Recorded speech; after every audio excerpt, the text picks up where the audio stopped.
So this is a paper by Helene van Soest a few years ago, and she was trying to start from the previous. My clicker doesn't work anymore, but she was starting from the previous figure and asking to the different integrated assessment models, which things do you currently cover, and then in terms of linkages between SDGs. And so you have the SDGs now on both axes, and each crossing in the graph indicates a potential linkage. And the first thing we did was going out to experts and asking them, how important do you think that particular link is? And the colors here in this graph indicate whether a link is really, really important. And unfortunately, you cannot really read the SDGs. The SDGs are here, and those are the more human goals. Those are about resource use. These are the environmental ones, and those are more about supporting infrastructure. And then the same on the other axis. And then the colors indicate interactions between them and how important that interaction would be. And so, for instance, education versus poverty, you would give it a very dark color simply because it's a very important link. But we also asked the modelers, which do you cover? And that's the little dots. So one dot means, yeah, we could implement it. We haven't, but we could. And three dots means, yeah, we have it really nicely implemented in the model. And so you can see that, yeah, we can already cover some of the SDGs, especially those related to climate and nexus and a little bit of development. But there are lots of things where we still have to expand the models to really make them relevant for the SDGs. And models is one part. The other part of this story is the scenarios. And so there's a project called SHAPE, and they have tried to say, okay, we have now the RCPs, the representative consultation pathways, we have the SSPs, the shared socioeconomic pathways. Maybe we need SDPs, sustainable development pathways. And one element is that from that perspective, everybody is a developing country. And because, and what's plotted here is the Human Development Index versus resource use. And in principle, you would like everybody to be here, low on resource use, high on development. Now, obviously, there's nobody there. And so everybody needs to go there, but also via different routes. And so first of all, it's something that changes, is different in different parts of the world. Secondly, it means that you should not really be talking about developing anymore. Everybody somehow is in the wrong place. The second notion that is very important for the SDPs is that we have to realize that there are different routes and that we want to map these different routes. And so we are here. The SDG agenda is formulated for 2030. And it will be on a path to more sustainability. And so these SDPs, somehow you would like them to meet the SDGs in 2030, but then also continue to go on this sustainability path, because certainly for climate or for biodiversity, for lots of other stuff, you would not be there in 2030. And one example of a study like that is a study that actually my own group did in 2011, just before the 2012 Rio conference. And there we asked ourselves, how could you potentially move towards sustainable development? At that time, we didn't have the SDGs yet because they were only agreed upon in 2015. And so we had to think of something ourselves. And so what we wanted to look into was, let's assume that the world has full access to modern energy, food, water in 2050. Let's assume that the vision also would be to improve health. And at the same time, that world would like to achieve 2 degrees. It needs to get the air pollution back to the WHO guidelines, and it should stop biodiversity loss. And we were trying to identify pathways that would achieve that. And then we wanted to do that via 3 different routes, also to look into how the synergies and trade-offs would look like along those routes. And one route might be trying to solve everything with technology.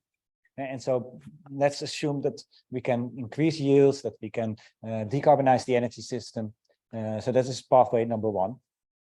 The second pathway that is quite clear is consumption change. And so let's assume that we try to solve as much as we can via simply diet change, changing our transport habits, and things like that. And then probably you need some other technology as well, because even if you are able to reduce your energy consumption by half, for instance, by all kinds of lifestyle measures, you still need to make sure that the other half is decarbonized as well. And so you need some technology change there. And then we had the third scenario where we really try to look into much more decentralized solutions and see how locally things could be solved. And this is one of the outcomes. And what you see here is our baseline scenario, and this is biodiversity, measure of biodiversity. And in the baseline scenario, biodiversity is going down. It's the measure that is using here is something called mean species abundance. It's simply a measure of the quality of biodiversity worldwide. Yeah, and already at that time, the CBD was promising no further loss of biodiversity. And so that's what we took as a goal. And then we wanted to see whether we could implement all kinds of measures into the system that would close this gap. And so this is the technology change scenario. And so in that technology change scenario, we were assuming a lot of productivity increase in a sustainable way. Then we obviously had to deal with the fact that you would increase water consumption for irrigation. So we had to also make assumptions on water efficiency improvement and things like that.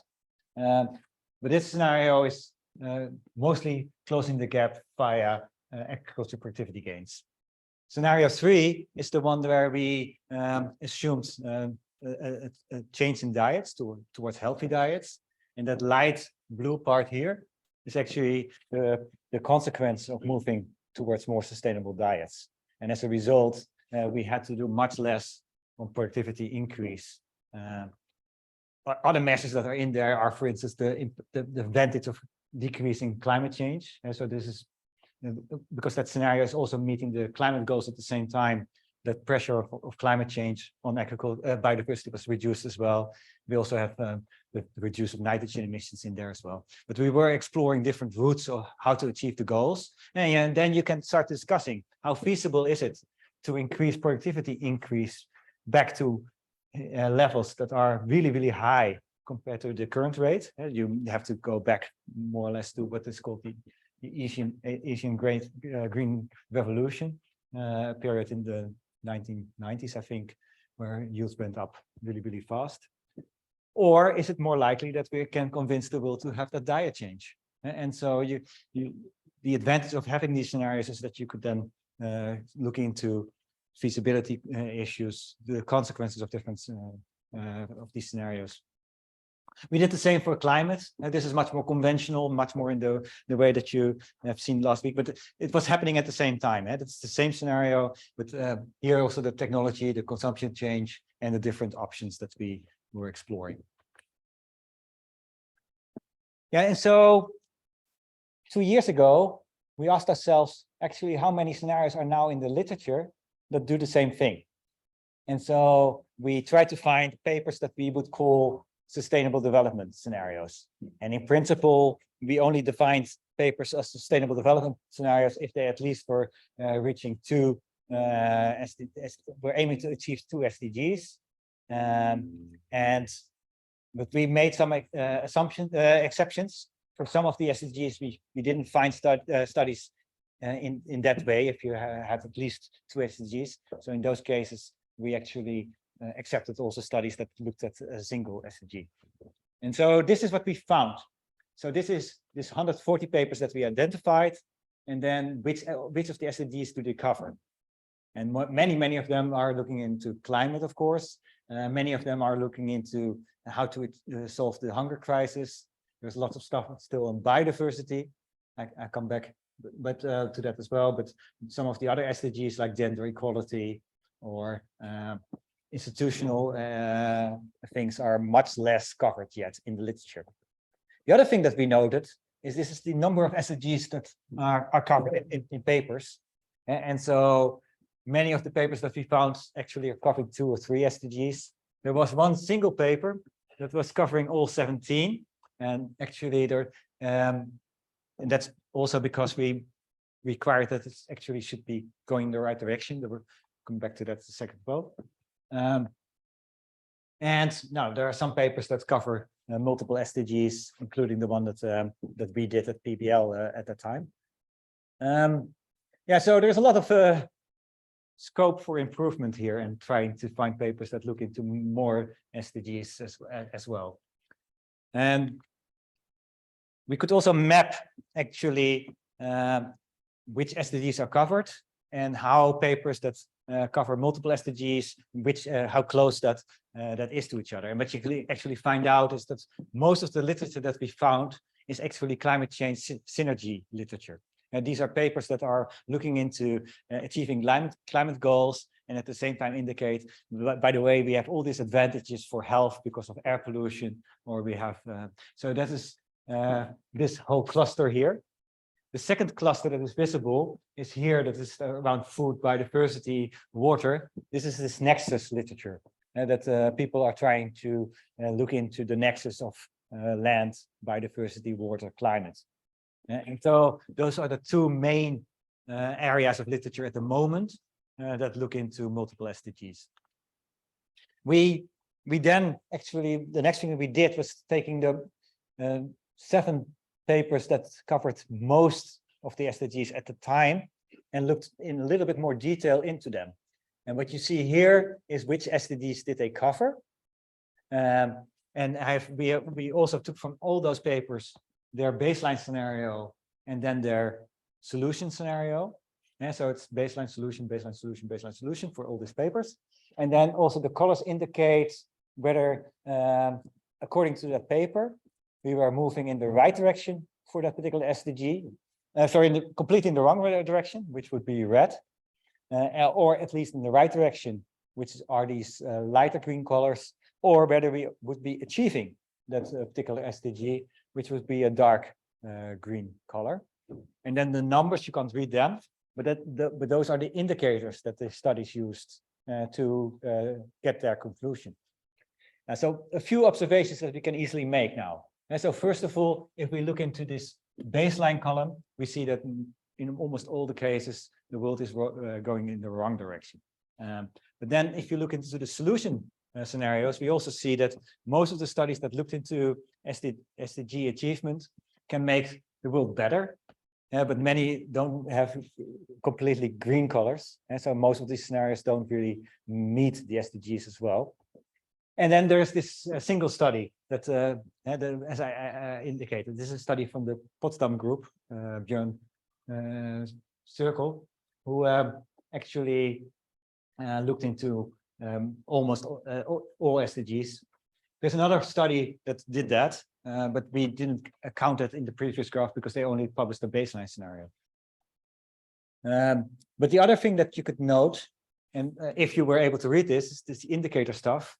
The indicator stuff goes to 92, which means that actually almost all studies are using different indicators to determine whether they meet the SDGs or not, which means that it's really, really hard to compare these studies. And so our conclusion was also, with climate, we have the advantage that we have agreed upon several metrics like global mean temperature or CO2 equivalent emissions, which makes the literature much more comparable and easy to combine. That didn't happen yet for here. And so we were calling, let's see whether there can be some kind of community development to agree on a set of indicators that we use for achieving the SDGs. So some recent activities that happened and are getting us a little bit further on the track of maybe moving towards SDG analysis. And I will quickly go through them. IPCC AR6, the SHAPE project, and then a possible SDG MIP. And the last thing is actually related to a workshop that we held last week. Sorry, this week, the beginning of this week, and that's also why I was late, because I was organizing this workshop myself in Leiden, where we invited groups to come over and discuss what they already have done, and trying to tease them as well into, are you willing to be joining us in an exercise where we harmonize SDG analysis? This is the AR6, and this is a graph from Working Group 3, Chapter 3, and it's an attempt to look into the relationship between climate mitigation and the consequences for sustainable development indicators. And orange are reference scenarios, blue are the 1.5 degree scenarios, and it's trying to show that in some cases there are synergies, in some cases there are trade-offs. For instance, here on air pollution, you see a synergy. The 1.5 degree scenario does much better than the reference scenario, the one without climate policy. On forest cover, you also see a synergy. There's more forest in the 1.5 degree scenarios than in the reference scenarios. But here you see the flip side of that, which is that if you are taking out agricultural land for reforestation, then you could have an increase in food prices if you don't have compensating policies. And so it's also indicate here actually the 1.5 degree scenario does worse in terms of food prices than the reference cases. One thing that we also did was taking that same scenario from Vuuren and call it an illustrative mitigation pathways for shifting towards sustainability, because we realized that there are so little scenarios in the literature that do this, and so if you look at the statistics of the database of AR6, you won't see a lot. You will only see the normal scenarios, and so that's why we selected 5 illustrative mitigation pathways to really show that there are different ways to solve the climate crisis, and one is actually to try and move towards more sustainable development and try to find synergies between climate and other things. Yeah, the next thing that happened was the SHAPE project, and SHAPE is a collaboration between several institutes in Europe which try to develop sustainable development pathways. They, like the previous study from PBL that I discussed, also chose storylines, and their storylines is one that is much more based on economy-driven innovation, a lot of technology. One is much more on resilient communities where lifestyle change, but also post-growth plays a role. And then one is much more on the regulation managing the global commons. But all are trying to solve sustainability problems. And the point that I wanted to point out is coming back to that same point that I showed earlier, that possibly if you simply have mitigation policies without sustainable development policies, that for food security, you could have a trade-off because you're taking out agricultural land for reforestation. Yeah, in this sustainable development scenarios, because partly of diet shifts or because of more investments into agricultural productivity or things like that, they could avoid that. And so there are, if you implement additional policies, you can avoid the trade-off that possibly is there between food security and climate. And the last study that I would like to highlight, I think, or the one but last, is work that has been done in the context of Navigate, where we also try to meet several of the SDGs, but then at the same time also account for climate impacts. And this is actually work that is done by the ASA group, where they traditionally, when we look at water in the context of integrated assessment models, we mostly look at into water scarcity issues. And here they really try to look into the question, can we ensure that there is enough water supply for sanitation and drinking water in different parts of the world? And so they did this analysis of trying to look into the connection based on historical relationships. They did it even on a grid basis, and then could create projections on water access and wastewater treatment globally. And then, first of all, you could use this historical relationship to make a baseline, and then you can start to question, can I actually also ensure that everybody has access? Which in the end results in this analysis. And the colors on the map indicate where additional water need to be supplied, or where additional action need to be taken to go beyond the baseline, and how much additional water was needed. And here, per river basin and per country, it indicates how much additional action was needed. One point there as well is that the colors here indicate in red areas that where there is already water stress. And so you have, in these regions, you need additional water to make sure that people have sufficient access to water and sanitation. But in these regions, you have to watch out, because you have to do it then in a sustainable way as well, which might involve a lot of recycling, for instance. And the final graphs are on this, the first start on this SDG map. So this is what happened the last 3 days in our workshop. We asked a lot of teams, can you submit scenarios that are either a baseline or, according to you, a sustainable development pathway? And so the black lines are baselines, the red lines are climate policy scenarios that they submitted, the green lines are what they themselves called a sustainable development pathway. And the nice thing is that we asked a little bit beyond the normal integrated assessment models. And I think that is also interesting to see whether we can broaden our community. And so we here have image, message, remind, aim, and the traditional sustainable development models. But we also asked a model called International Futures and a model called Felix. And in some graphs, you will see a model called ISDG. These are system dynamics models. And these are models that are actually inspired by the Club of Rome at the time. And so much more in that style. These models typically have much more broader coverage of development issues, but at the cost of being much more less detailed than we are on the energy and agriculture part. What you see is that in general, all the models agree that if you move from a baseline into a much more sustainable development oriented future, that your energy consumption goes down, that there is much more renewables in those scenarios. So we have some idea of how some of these sustainable development pathways look like.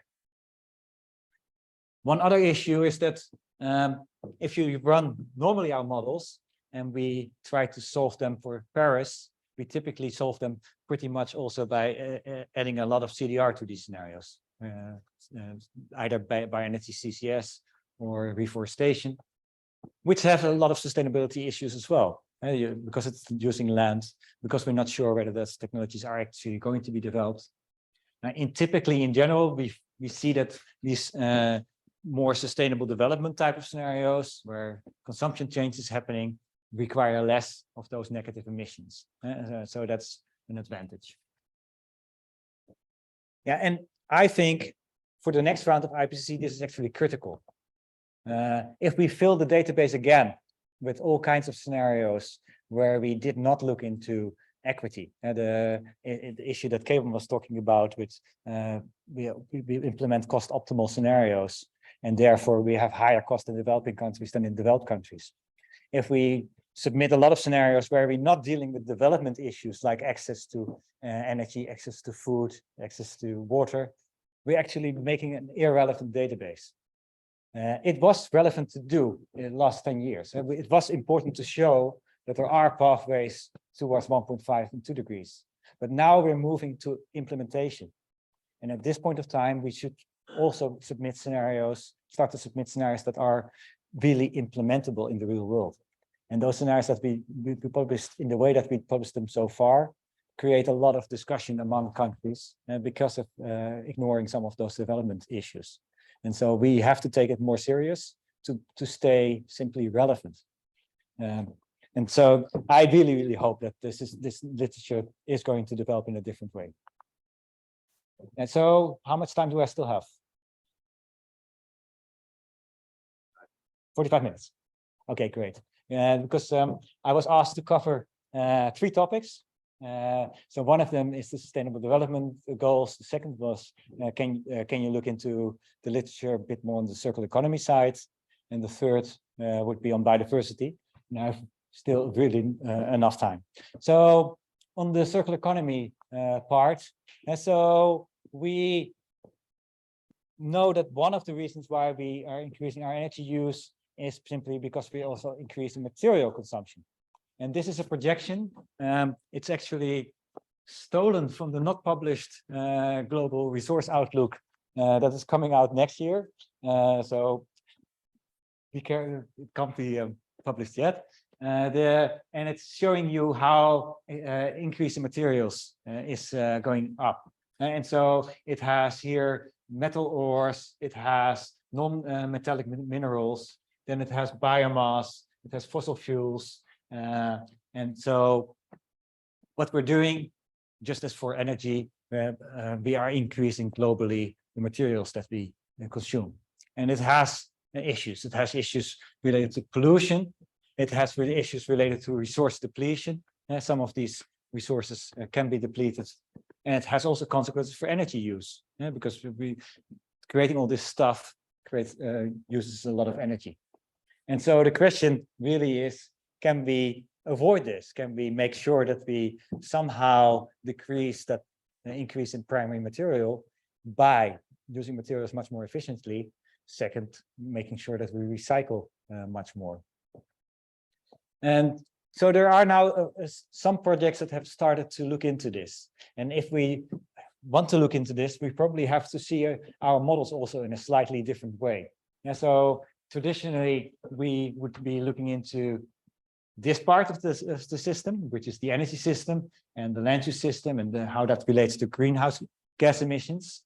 But that is partly related to this resource part, where we have extraction and then we have basic industries. Then all those materials are in use. They are concrete of houses, or they are in appliances. And then after their in use phase, these materials go either to waste or they can be recycled. If we would recycle them back, we could bring them back into the basic industries, and that has consequences for energy use. I think Sarita earlier today mentioned how, for instance, aluminum in principle can be totally recycled, and as a result, you can also reduce your energy consumption. I think you mentioned by 90%.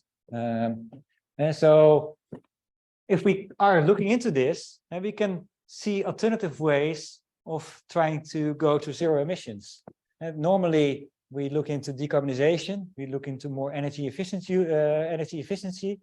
We look into lifestyle change related to energy use, but we could also broaden that system and see whether material efficiency and recycling can also help us to go to this net zero pathways. And then, yeah, obviously you have to see that everything also in relation to the human system and the services that both these materials and and energy supply. Typically, that means that we also have to start coupling different models. So integrated assessment models are pretty good in that lower part of the system. You have these material flow models that look into material consumption, and you have the economic models on the top that might say something about the relationship with the economy as a whole. By the way, feel free to interfere at any point of time, as you did with Kemal's presentation, if you have questions. No problem at all. Yes, this is a way that we often look at emissions, and so we have plotted here different parts of our economy and how much emissions are associated with them at the moment. And so about 10% is related to energy production. Blue is CO2, red is non-CO2. Electricity is 25%, buildings globally 5%, industry 18%, transport, agriculture, other. It basically means that that's how we eat, how we produce our goods, how we live, that all leads to greenhouse gas emissions. But you can also allocate, of course, this emissions on this side to those other surfaces, and then the picture becomes like this. Then buildings and industry are even taking a larger share of the total emissions. And the point that I wanted to point out is that about 33% of global emissions are related to industry, either directly or indirectly via the electricity emissions of electricity consumption.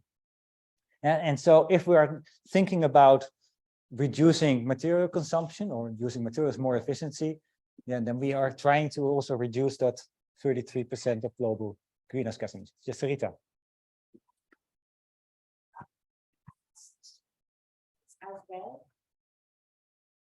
Are you looking at?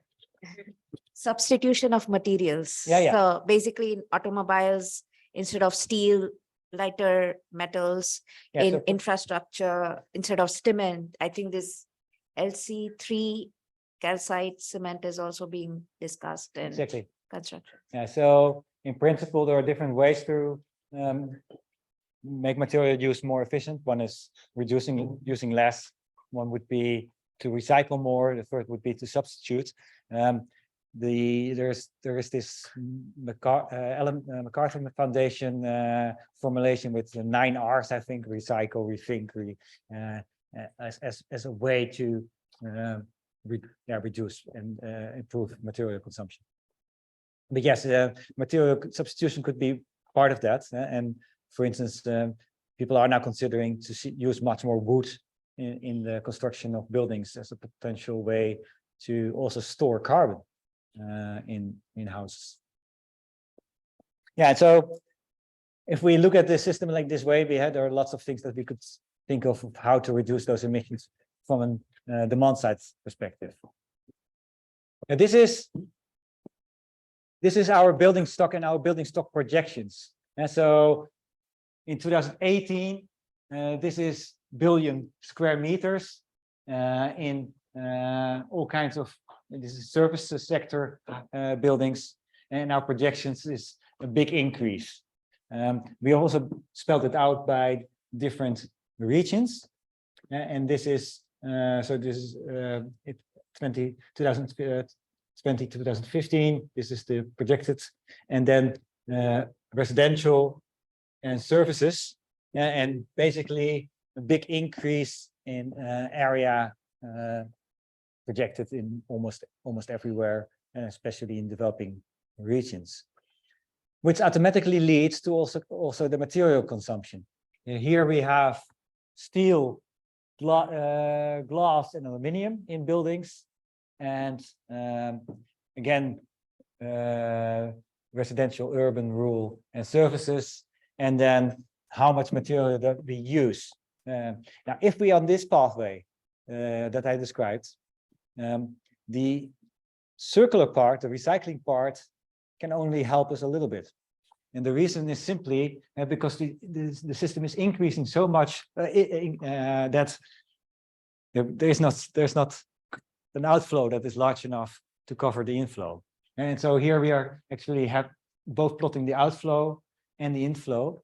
And so even if we fully recycle this part, we still need a lot of new materials. And so either we extract that new materials, or alternatively, we are able to make this much more efficient and use, for instance, less space per person. Sarita.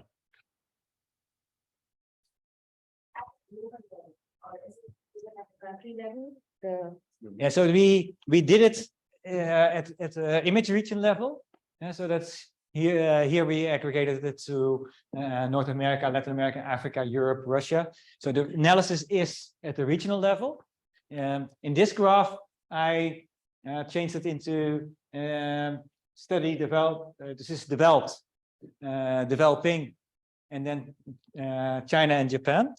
And the reason to have China and Japan separate is that that's actually the only part of the world where we now expect outflow and inflow to come closer to each other. And one of the reasons why China is in there is because of this really rapid expansion that happened in the past years. And given the fact that the population is stabilizing in that region, you there have the option at some point earlier than in many other parts of the world that outflow is actually equal to inflow, and therefore recycling might be a way to make. The reason I ask is because, I mean, and this is from a developing and India country industry sector, because we import a lot of scrap. So if that scrap basically is now being used by the developed country itself, that means our industry sector would be broke. And that answer, I had actually a comment on Kevan's historical analysis earlier. In between 1800s and 1900s, India's industry sector was actually intentionally broken down after the revolt of 1857. So here also, it may not be intentional, but because of the shift to circular economy and maybe self-sufficiency in developed nations, the developing nations could suffer and the industry may break down, which basically may affect the GDP. And I don't know if that is taken into consideration as a subsequent consequence. Yeah, we didn't take that into consideration. While I'm emphasizing here now that there always will be an inflow needed, at least in the next 3 decades. At the same time, the ratio between outflow and inflow is improving. And so in principle, we as a world will have more to share in terms of scrap. Yeah, thanks a lot. I mean, numbers are very impressive. We know that countries love to increase their building codes, safety codes, and so on, which is a huge thing also for the material demands. Do you have any idea what that would mean for the existing building stock and its development over the coming decades? Or is this, so to say, completely the fog of uncertainty? Yeah, this is at least for me in the fog of uncertainty. The postdoc that this work might be giving a better answer, but what he did so far was taking existing housing. And so we simply have from the LCA databases, we have information of how existing houses look like. That's what we took into account. And so there is no assessment yet of how houses in the future, as a result of changes in building codes, might be different. But yeah, there's not a lot done yet on this type of work. And I know. But while for energy and climate, we now have databases of expected climate policy, for instance, and something like that we don't have for building codes yet. And so that all needs to be developed still. And so one scenario that we already did was trying to look into how can we actually do this better. And so we had a resource efficiency scenario where we look into more efficient use. Yeah. Sorry, can I just ask a follow-up question on the China and Japan part? What does it mean when the outflow is larger than the inflow? Yeah, so what we track is the existing stock of houses. And so what we model is how much houses are needed. And over time, that stock increases because there are more people or because they want to live in larger houses. And so there needs to be new houses built. At the same time, there are also houses demolished. And we assume that they have a certain lifetime. And so as long as we're increasing the stock, it means that the inflow will also always be larger than the outflow. And we can try to reduce the inflow in that case by smaller houses or by building more efficiently. But recycling, in that case, is not going to cover the inflow, simply because we don't have enough outflow yet. At some point of time, we expect the stock to stabilize because population stabilizes, because people are already living in houses that are large enough.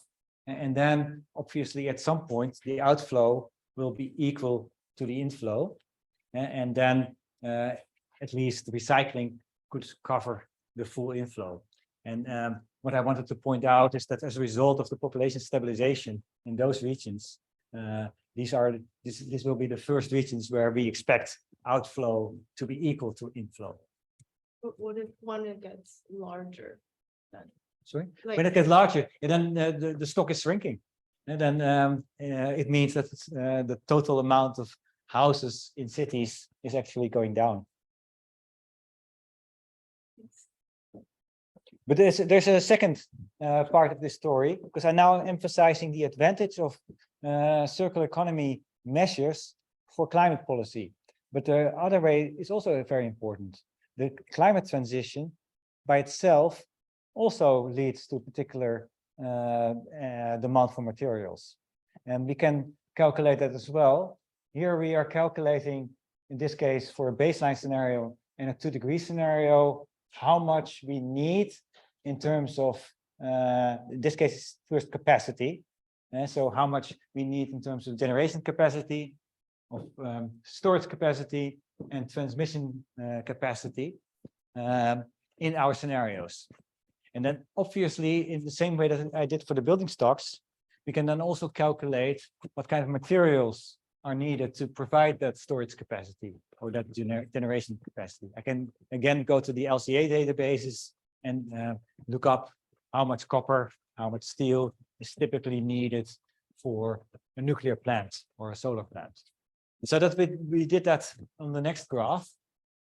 And so here we are for the baseline scenario, first of all, calculating how much steel do we need for generation capacity, for grid, for storage, how much aluminum we need, and how much, okay, and the nibobulanium, I'm sorry, a rare metal. Who is the, do we have a chemist? Nd, the element Nd. Neodymium. I'm a chemist myself, I must admit. So we have how much metal we need in different forms. And then we are calculating that for both the 2-degree scenario and the baseline scenario. The baseline scenario inflow is blue, and then the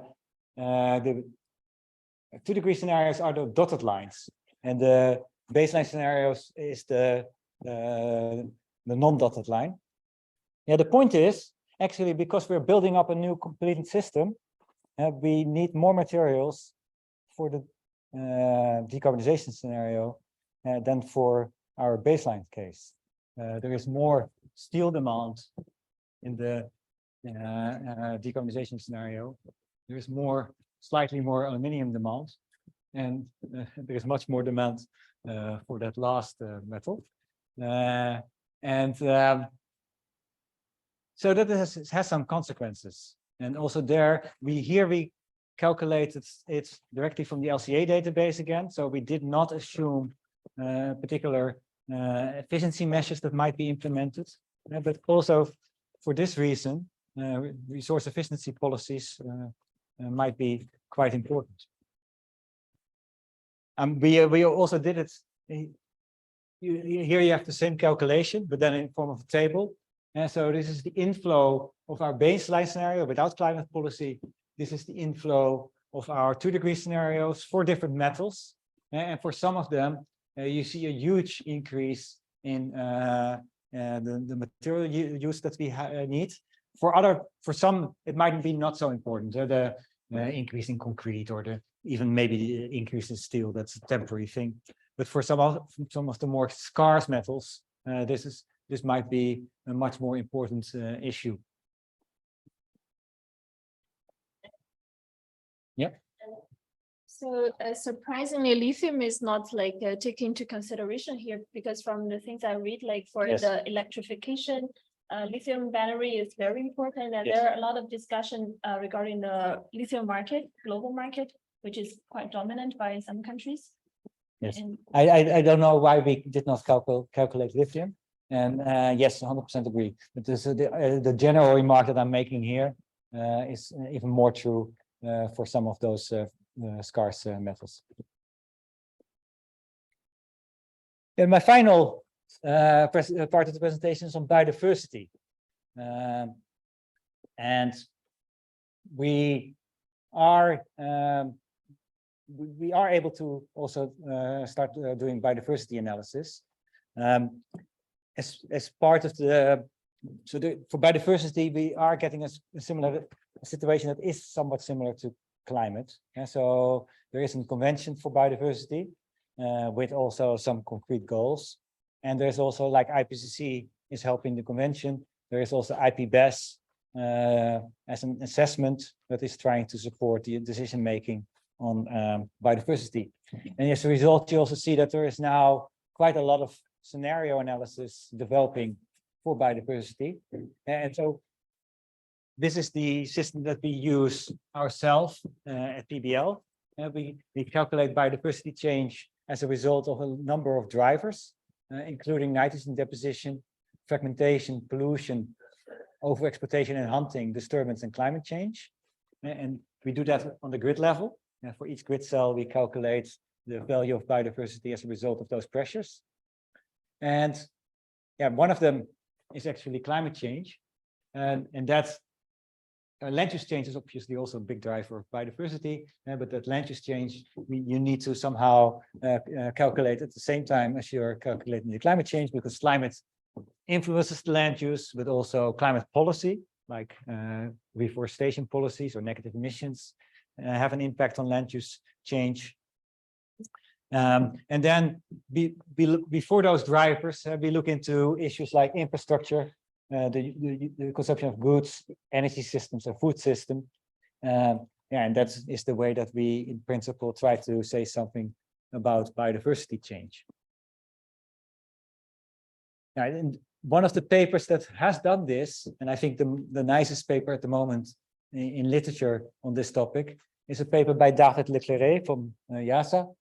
And he led a group of people that asked the question, okay, for biodiversity, is it possible to think of, because the discussion is often of how can we reduce the loss of biodiversity, but is it possible to think of a situation where we actually reverse the trend completely and we start to have an increase in biodiversity again? And what would be needed for that? And so what he did is he invited 4 integrated assessment modeling teams, which are Image, AIM, the Glow Biome model from IASA, and Magpie from PIC, and asked us to develop scenarios, one baseline scenario, and then several scenarios of trying to protect biodiversity. And then he invited 8 biodiversity models to calculate the consequences of those scenarios for biodiversity. And this mimics exactly what we normally do for climate. For climate, we also have the integrated assessment models, and then we give the information to global climate models, and that calculates the consequences for climate change. And so it's a direct mirror. And that paper ended up with this particular graphs, and I think I'm going to show it in a bit more detail later. But what you see is in gray our baseline scenario, and then in orange the possible scenario to do much better. And then all these dots are the different integrated assessment models, and the fact that we have many graphs are the different biodiversity models. And so we're trying to show uncertainty. But as I said, I'm going to show this in much more detail. So first of all, I took now one of those graphs from the previous, so one biodiversity model, and that's just to simplify things. And so what we now have is one biodiversity model showing the decline in biodiversity in a baseline scenario. In that baseline scenario, population goes up, people get richer, and so they eat more food, and therefore there's more land use, and there are other pressures on biodiversity, and so therefore biodiversity goes down. And the range is created by the integrated assessment models. And so apparently there's an integrated assessment model that shows slightly less decline, and there's one that shows more decline. And then the question to the integrated assessment models was, can you implement the following measures? Because we believe that maybe this is enough to bend the trend. And the measures that we were asked to implement are increase the amount of protected areas substantially, and then implement the diet shifts towards a more healthy diet, also halve food waste globally, and then also increase your yields in your calculations, and make more optimistic assumptions about trade. And so in principle, for the last, it meant make sure assumptions that you made in SSP2, but replace them by the SSP1 assumptions, which have higher yields. And here, conserve priority areas, I think it increases the protected areas globally from 90 to 30% of the global land. And here it means a 50% shift from the current animal consumption to plant-based assumption. Those are the measures implemented. Yes. Does it have, if you have more protected area, is there still enough room to produce your food and everything? So that's all taken into account. Yeah. So the food demand needed to be supplied. And yeah, we have at the moment 4.5, and now I always have to guess the unit, but gigahectares used for agriculture. The total amount of terrestrial areas is slightly over 13, and so we are using about a third of the current terrestrial area for agriculture production, and so there is room to expand the protection. At the moment of that 90% that I was mentioning, there is quite some uninhabitable land being protected, parts of deserts or parts of, but yeah, there's enough room that we to expand protected areas quite a bit. And does it matter which one are protected, or if the desert is protected, then it's just as good as like the Amazon forest? It depends on the biodiversity model. And so these different biodiversity models have different metrics of measuring biodiversity. Some define biodiversity as being in an original state, and those would potentially don't mind which is protected, but there are also ones that look at species abundance or things like that, and so they would have an opinion. But what we did here was actually putting a map. There's a map of areas that people would like to protect because they are so special, and so it's not we're not randomly protecting areas. We are protecting the areas that were on that particular map that was made by IPBES, maybe, I'm not sure anymore. Yep. You mentioned that the conservation priority areas go up to 30% as a measure. By when? Yeah, on, so on the time scale? Is it like the 30 by 30 more or less? Or? Yeah. I guess it's exactly. Okay. Thanks. And I had to guess a bit. This, the study was published 2020. So, and then probably I should have looked it up before standing here. But yeah, this is most likely the case. Yes.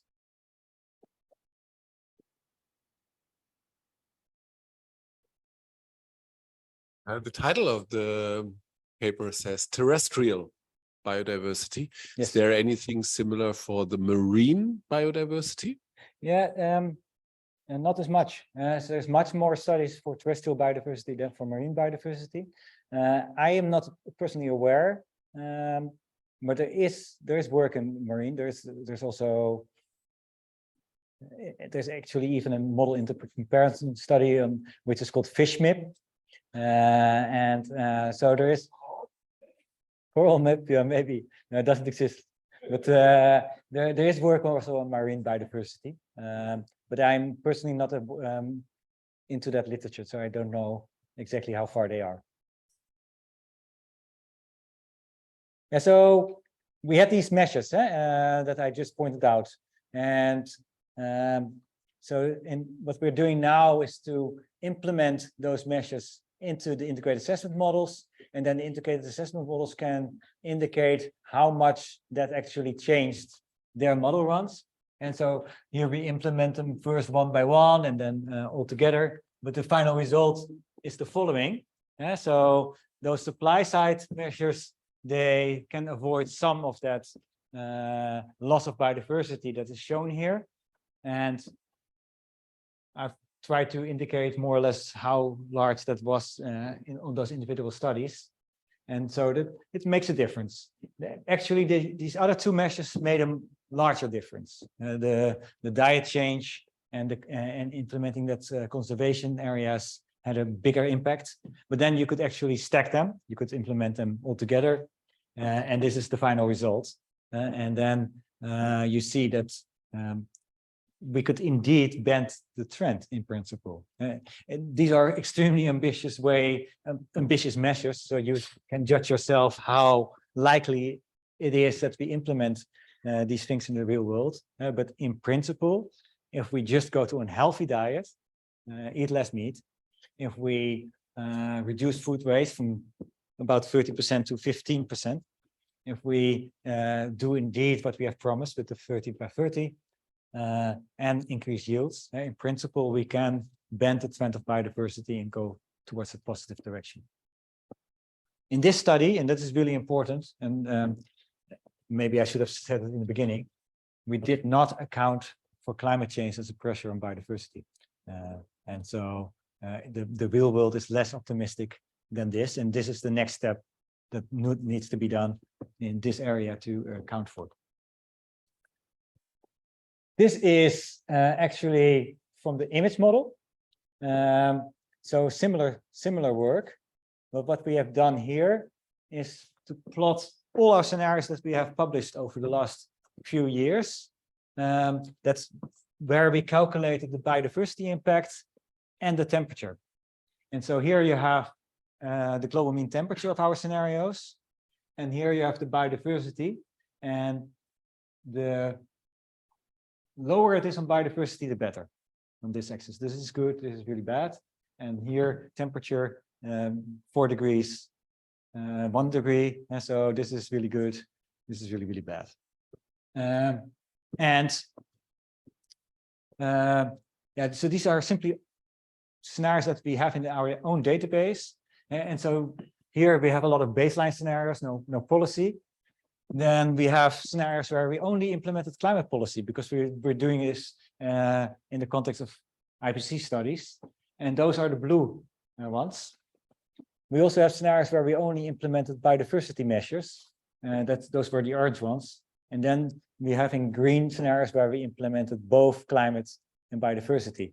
Now you can see what you expect, of course, so that if we start to implement climate policy, we bring down the temperature a lot. We also have some impact on biodiversity. And in this case, we do actually account for the climate pressure on biodiversity. So by reducing climate, we're also improving biodiversity a bit. But we're not improving a lot, partly because we are implementing all kinds of measures to reduce emissions like bioenergy, like forestation. So there's a trade-off, and therefore this gets stuck. And if we implement both biodiversity policies and climate policies, we can do significantly better. There are reasons why you did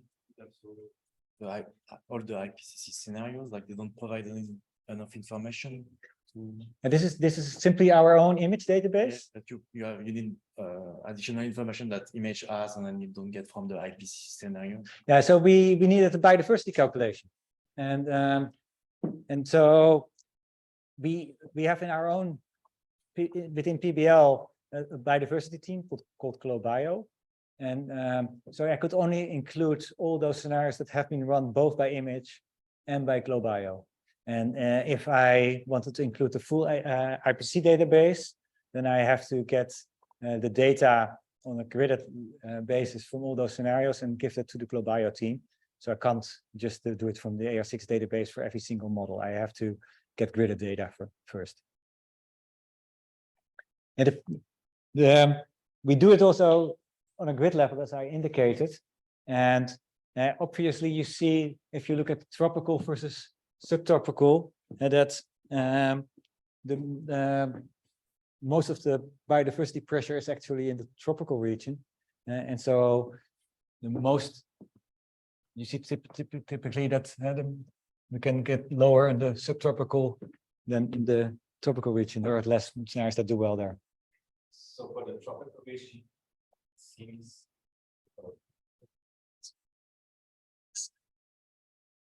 If we just look at the y-axis, it seems like actually the only climate or only biodiversity policy performed pretty much the same. Is that because for the climate policy we reduce deforestation a lot, or what's the driver behind that similarity? Just comparing, like in the middle panel, the blue dots and the orange dots or brown, in terms of biodiversity, they perform pretty similar, I would say. The blue dots do worse on biodiversity than the. They're the same y-axis. They say Then this one, you mean? that just like among each other on the biodiversity metric, they perform pretty similar, despite one clearly targeting biodiversity and the other one not at all. So I was wondering whether they just do very similar policies in practice because of deforestation policies kind of benefiting both goals. Mm-hmm. Or why biodiversity policies are not better than climate policies in that case, not visibly. Oh yeah, the yellows are not below the blues. Yeah, Maybe that's the global warming of the climate change impacts that we should do that. Yeah, could be. Yeah, I must admit I don't know the answer yet. It might be interesting for us to look into. Yeah, it could be the climate impact indeed. Yeah, this is my one but last slide, because what we are doing so far is that we are being so successful in the climate world that most communities are just taking up our scenarios. And so if you look at the IPBES last time, they run the SSP scenarios and the scenario MIP scenarios. And the same is actually true for many other assessments. And the SSP scenarios that were originally made for climate have made it into an analysis of the global resources outlook. They made it into the analysis of the global environmental outlook. And so with that tool of creating scenarios, we see the climate scenarios being used in many, many cases. Biodiversity world is probably the most mature area of scenario analysis next to climate. And so these people are now trying to develop their own scenarios that are more relevant for the questions that they want to look into. And so what they are now developing is the Nature Futures Framework, NFF. And they're indicating that they would like to look into 3 types of scenarios that improve biodiversity. But from three different perspectives. And so one perspective is that nature has its value of its own. And so you could try to improve this world, but realizing that it's really important to have pristine biodiversity. And in that case, you would go for separation of humans and nature, and you would create this original, well-functioning biodiversity. But you could also say, now, actually, the most important function from biodiversity is providing services, services for humanity. And in that case, you might want to optimize biodiversity in a different way. And there might be much more integration of human systems and biodiversity systems. And the first value that you can see for biodiversity is that nature also has a cultural value. And you may be much more, in this case, also looking into the value for indigenous populations and things like that. And so they would like to not have scenarios that simply look at this from yield improvement and things like that, but they really would like to optimize given the different forms, the meanings of biodiversity. And so this framework is now clearly developed in terms of the storylines of these scenarios. And now they are asking model teams to start whether they are willing to create analysis that fits this. Which has an advantage and a disadvantage. It makes the biodiversity scenarios much more relevant for the discussions on biodiversity. The disadvantage, if you look from a slightly wider perspective, is that that recycling of scenarios that we're currently doing with a community that works on one set of scenarios will be a bit more complicated. It's not like if we do climate model runs that they automatically also can be used in biodiversity assessments, or that the new knowledge that comes from biodiversity assessment can be directly used in the IPCC, because we at some point are going to use different scenarios in these communities. Yeah, so what I tried to show in this presentation so far is that I'm quite convinced that we do need to have more integrated scenarios looking at multiple issues, and that especially for climate, that we really have to start filtering a bit more the scenarios that we create. If we are convinced that biodiversity is very important and that in some cases, some bioenergy scenarios would lead to loss of biodiversity, maybe we should not report them in IPCC on a similar basis as other scenarios, and avoid some of those scenarios being assessed in a similar way. If you believe that some of the scenarios that lead to increase in food insecurity wouldn't be not acceptable, and maybe we should filter them also from the database.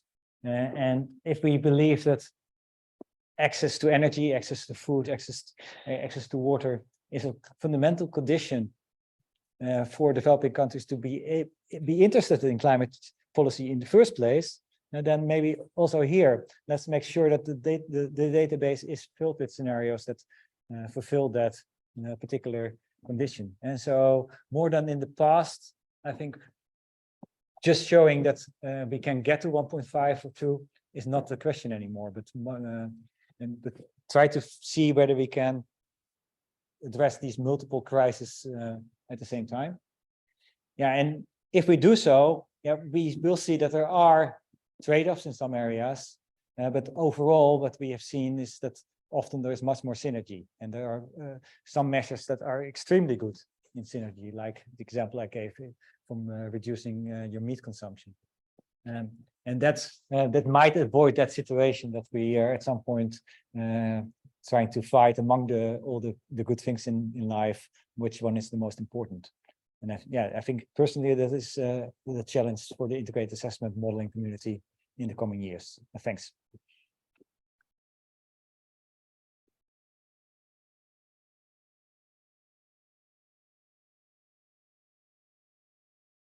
Thank you.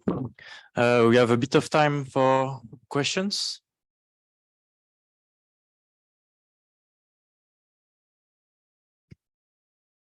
No? Okay.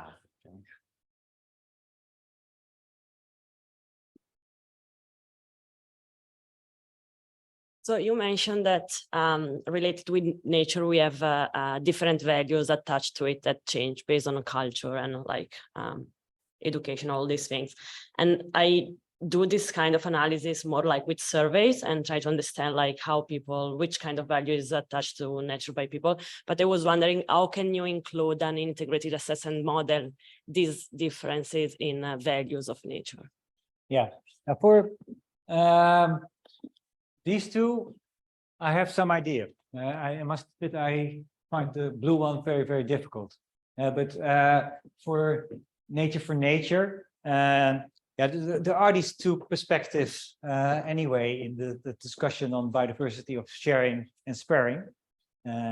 Sparing would be to make sure that you take the biodiversity functions in the nature areas and protect them and make sure that there are no humans, and so that it can be pristine. And at other areas you have more intensive use from humans.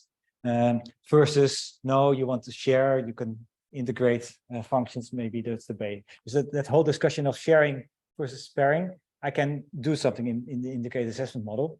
In our case, because our integrated assessment model is also geographically explicit, and so I can show the difference between the sharing and sparing strategy. The second is that here I would start to think of optimizing some of the functions in terms of carbon storage, in terms of the possible contribution for water cycling. So I can start to see whether some of those specific functions that nature is providing us, whether I can optimize them, which would be not so important in that nature for nature story. And so I believe I can create two nice scenarios that show the difference between those worlds. I have no clue really personally how to do much on that blue world, which makes sense. The integrated assessment models are probably not covering lots of the things that are important in that particular discussion. Maybe it's also some limitations of myself. I'm much more probably thinking about the other worlds. Hope that helps. No. Any other questions? If not, then we can thanks again Detlef for the Welcome. very